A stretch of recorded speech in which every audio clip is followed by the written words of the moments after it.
കർത്താവിൻ്റെ പരിശുദ്ധമായ നാമത്തിന് സ്തോത്രം ചെയ്യും സ്തുതിക്കുകയും ചെയ്യുന്നു. കർത്താവിൽ അനുഗ്രഹീതരായ ദൈവത്തിൻ്റെ ദാസീദാസന്മാരെ, ദൈവമക്കളെ, വീണ്ടും ദൈവത്തിൻ്റെ വചനവുമായി നിങ്ങളുടെ അടുക്കലിരിപ്പാൻ പരിശുദ്ധ ദൈവം എനിക്ക് അവസരം തരികയാണ്.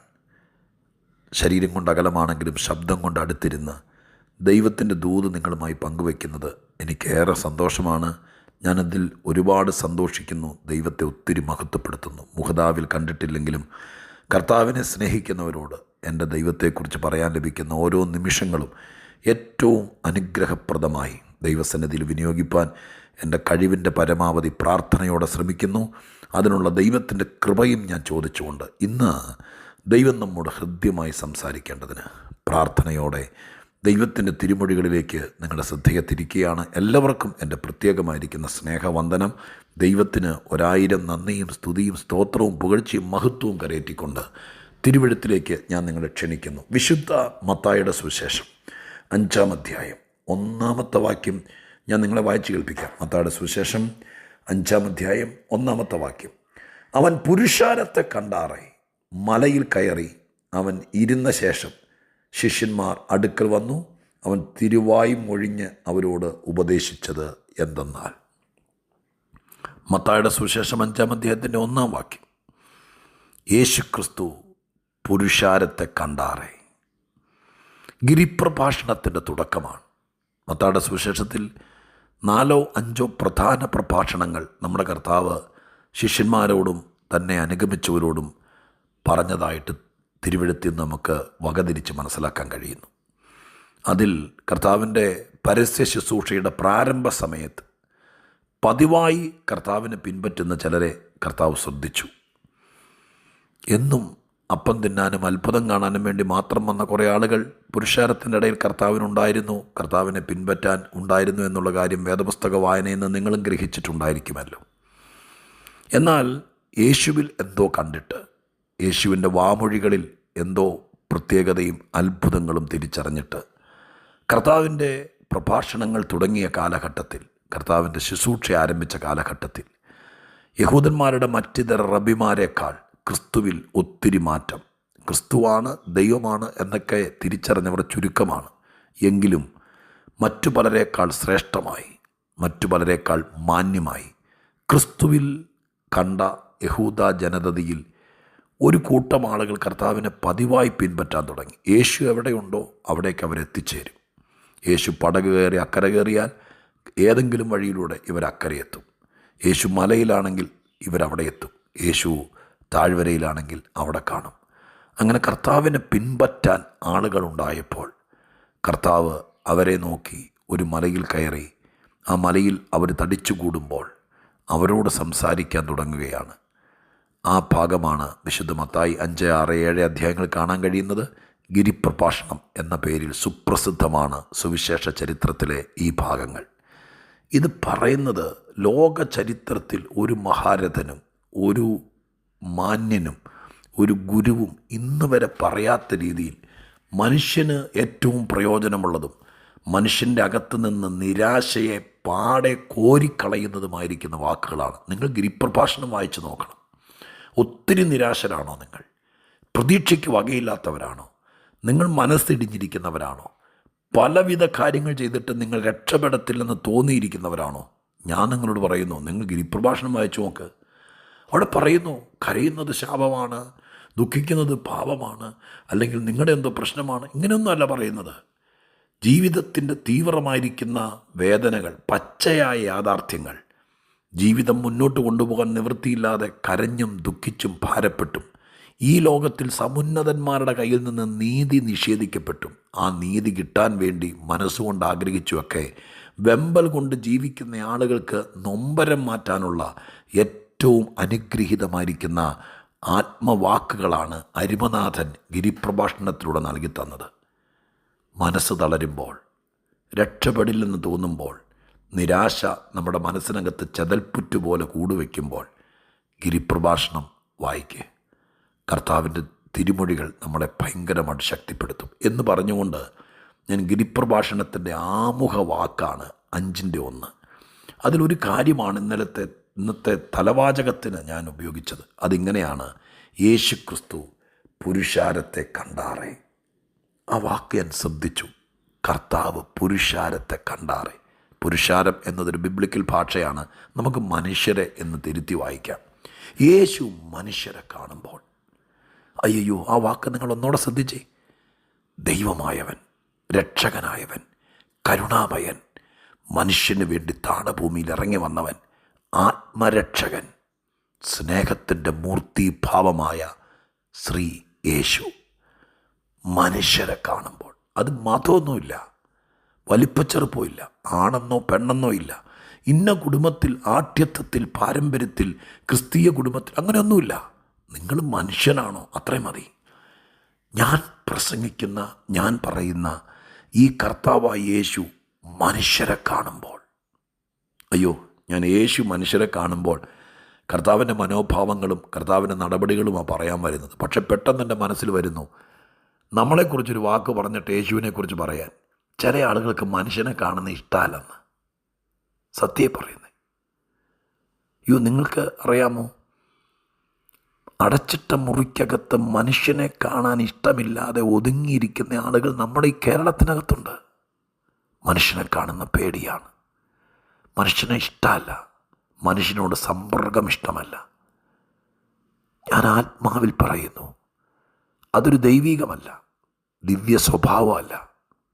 മനുഷ്യനിൽ നിന്ന് ഉൾവലിയുന്നവൻ ദൈവാത്മാവിൽ ജീവിക്കുന്നവനല്ല. ദൈവമോ പരിശുദ്ധാത്മാവോ ദൈവത്തിൻ്റെ ആത്മാവുള്ളവരോ മനുഷ്യനിൽ നിന്ന് അകലുന്നവരല്ല, മനുഷ്യനെ അകറ്റി നിർത്തുന്നവരുമല്ല. ചിലരുടെ വീട്ടിലേക്ക് ആളുകൾ വരുന്നത് ഇഷ്ടമല്ല. അപ്പോയിൻമെൻ്റ് എടുക്കണം.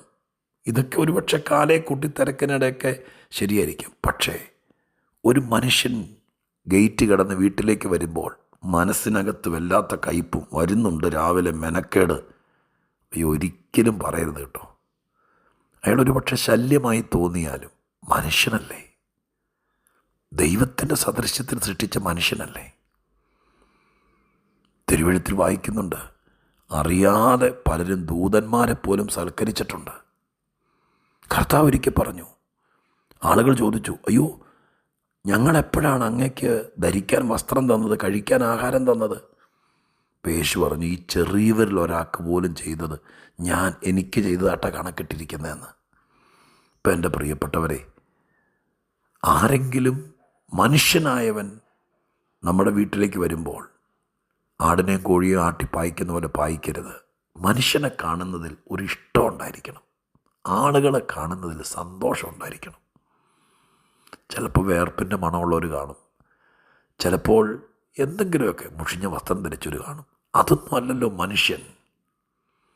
നന്നായി നടക്കണം എന്നുള്ളത് ഒരു ഭാഗമായിരിക്കുമ്പോൾ തന്നെ നമുക്ക് പെർഫ്യൂം അടിക്കാനും മാന്യമായി വസ്ത്രം ധരിക്കാനൊക്കെ ഭാഗ്യം ലഭിച്ചതുകൊണ്ടല്ലേ.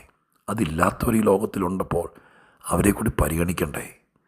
മനുഷ്യനെ കാണുന്നത് വെറുപ്പാകരുത്. ചിലർക്ക് വീട്ടുകാരെ കാണുന്ന ഇഷ്ടമല്ല, ചിലർക്ക് ഭാര്യ വീട്ടുകാരെ കാണുന്ന ഇഷ്ടമല്ല. ആരാണെങ്കിലും ഞാൻ കർശനമായി പറയുന്നു, നിൻ്റെ കൂടെ ജീവിക്കാൻ വേണ്ടി വന്ന ഒരാളുടെ കുടുംബത്തിൽ അവരുടെ ബന്ധുക്കൾ, സ്വന്തക്കാർ അവിടെ പോകുന്ന ഇഷ്ടമല്ല, അയ്യോ, പരീക്ഷനാണ്.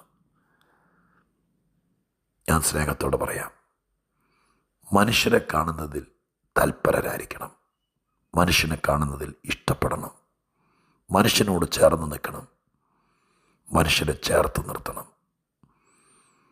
ഒന്ന് തൊടേണ്ടവരെ, തലോടേണ്ടവരെ, പക്വതയനുസരിച്ച് സ്വാന്തനിപ്പിക്കേണ്ടവരെ, ഇതൊക്കെ ചെയ്യണം. എങ്കിലേ ദൈവീകത പൂർത്തിയാകുകയുള്ളൂ. എൻ്റെ കർത്താവിൻ്റെ ഏറ്റവും വലിയ പ്രത്യേകത, കുഷ്ഠരോഗിയെ പോലും തൊട്ടു. എന്തോ സ്പർശനായിരിക്കും എന്നറിയാമോ? തൊടരുത്, അടുക്കരുത് എന്നൊക്കെ പറഞ്ഞു. പലരുമൊക്കെ നമുക്കറിയാം, ചില അധികാരമൊക്കെ വരുമ്പോൾ, ആരെങ്കിലും അടുത്ത് വരുമ്പോൾ തട്ടിമാറ്റുകയും അകറ്റി നിർത്തുകയും അവരെ സംരക്ഷിക്കാൻ വേണ്ടി കൂടെ നിൽക്കുന്നവർ തള്ളി മാറ്റുകയൊക്കെ ചെയ്യുന്നത് നമ്മൾ കണ്ടിട്ടില്ലേ? എൻ്റെ കർത്താവ് സ്വർഗത്തിൽ നിന്ന് ഇറങ്ങി വന്നവൻ ശിശുക്കളെ അടുക്ക വരാൻ വേണ്ടി ആരൊക്കെ വിലക്കിയപ്പോൾ യേശു പറഞ്ഞ അരുത്, ഞാൻ മനുഷ്യനെ ഇഷ്ടപ്പെടുന്നവനാണ്. പ്രിയരെ, ഞാൻ നീട്ടാതെ കാര്യം പറയട്ടെ, നമ്മളോടൊരു ഉപദേശം പറയാം. മനുഷ്യനെ ആരാണെങ്കിലും നമുക്ക് ഉൾക്കൊള്ളാൻ പറ്റിയാലും ഇല്ലെങ്കിലും മനുഷ്യരെ ഇഷ്ടപ്പെടണം, മനുഷ്യരെ കാണാൻ ആഗ്രഹിക്കണം, അവരോട് സംസാരിക്കണം, അവരുമായിട്ട് ഇടപെടണം. യേശുക്രിസ്തു മനുഷ്യരെ കണ്ടപ്പോൾ എപ്പോഴൊക്കെ നിങ്ങൾ ശ്രദ്ധിച്ചിട്ടുണ്ടോ? മനുഷ്യരെ കാണുമ്പോൾ കർത്താവ് ഹൃദയം തുറക്കും. കർത്താവ് വലിയ VIP ചമയല്ല, ഞാൻ ദൈവമാണ്, ഇവനൊക്കെ മൺപൊടിയാണെന്ന് അകറ്റിയല്ല. മനുഷ്യനെ കാണുമ്പോൾ യേശു മാന്യൻ കളിച്ച് മാറുകയല്ല, യേശു അവരിലൊരാളാകും, അവരെ തൊടും, അവർക്ക് വേണ്ടി നല്ല കാര്യങ്ങൾ പറയും. ഞാൻ ഇനിയൊരു കാര്യം പറഞ്ഞു നിർത്താം.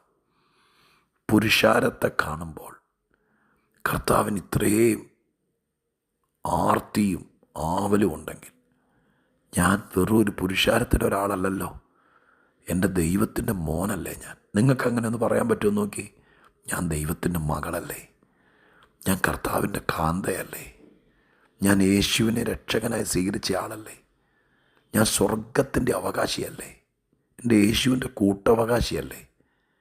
എന്നെ കാണുമ്പോൾ യേശു എങ്ങനായിരിക്കും? ഒരുപക്ഷെ നിങ്ങളെ കാണുമ്പോൾ നിങ്ങളുടെ കൂടെ മരണം വരെ കാണുമെന്ന് പറഞ്ഞവർ ഇന്ന് മുഖം മറയ്ക്കും.